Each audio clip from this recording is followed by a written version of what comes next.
حضرت عمر بن عبدالعزیز نے فلاح عامہ کے کام کرائے، بڑے بڑے سرائے بنائے، لوگوں کے ٹھہرانے کا بندوبست کیا، وظائف دیے غریبوں کو، مساجد بنائی، مدارس بنائے۔ آپ کو مجدد کہا جاتا ہے۔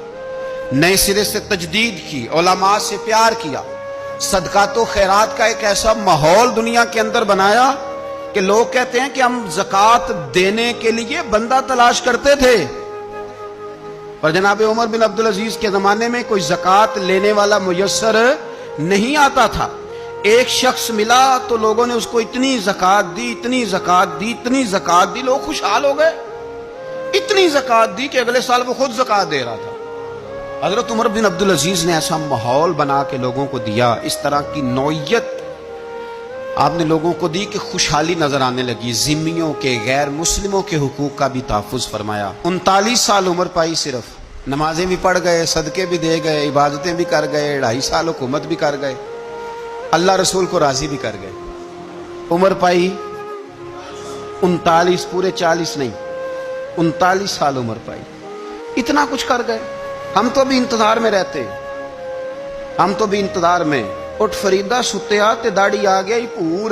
اٹھ فریدہ، یہ ستیا کا مطلب بابا جی نے غفلت بیان کیا ہے۔ اس کا مطلب یہ نہیں کہ سچی مچی سویا ہوا تو کہتے تو غافل ہے۔ اٹھ فریدہ ستیا داڑھی آ گیا ہی پور، اور اگا نیڑے آ گیا ہی، پیچھا رہ گیا ہی دور۔ 40 سال کی عمر میں آپ کو زہر دے دیا گیا۔ کچھ لوگوں کو برداشت نہیں نہ ہوا۔ ایک شخص آیا رکا لے کے، اس نے کہا حضور پچھلا خلیفہ میرے نام 20,000 دینار لکھ گیا ہے، پر وہ فوت ہو گیا ہے، تو آپ یہ رکا ہے، مجھے 20,000 دینار دے دیں۔ آپ فرمانے لگے سنبھال کے رکھ، شاید میرے بعد والا دے دے۔ رکا سنبھال کے رکھ، پر مجھ سے نہ امید رکھنا 20,000 دینار تو میں 20,000 گھر میں دوں گا اور 20,000 چولہے جلاؤں گا۔ میں ایک آدمی کو اتنا امیر کر دوں اور باقی لوگ دیکھتے رہے۔ آپ کو زہر دے دیا گیا، بیمار رہے، بچوں کو بلایا، فرمایا بیٹا میں جہنم سے ڈر گیا تھا، تمہارے لیے مال نہیں جمع کر سکا۔ اس دل نکلا، شدید علیل ہو گئے۔ آپ کی اہلیہ کہتی ہیں کہ آخری وقت آپ کی زبان پر وہ آیت جاری ہوئی، تلک الدار الآخرۃ نجعلھا للذین لا یریدون علوا فی الارض ولا فسادا والعاقبۃ للمتقین۔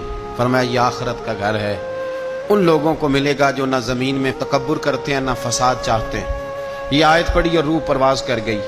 وصال سے پہلے 10 دینار یا 20 دینار دے کے اپنے بیٹے کو بھیجا، فرمایا گاؤں میں جاؤ اور میرے لیے زمین خریدو قبر کے لیے، اور اگر گاؤں والے خوشی سے دے دیں تو خریدنا، اور اگر انہیں دقت ہو تو انہیں تنگ نہ کرنا۔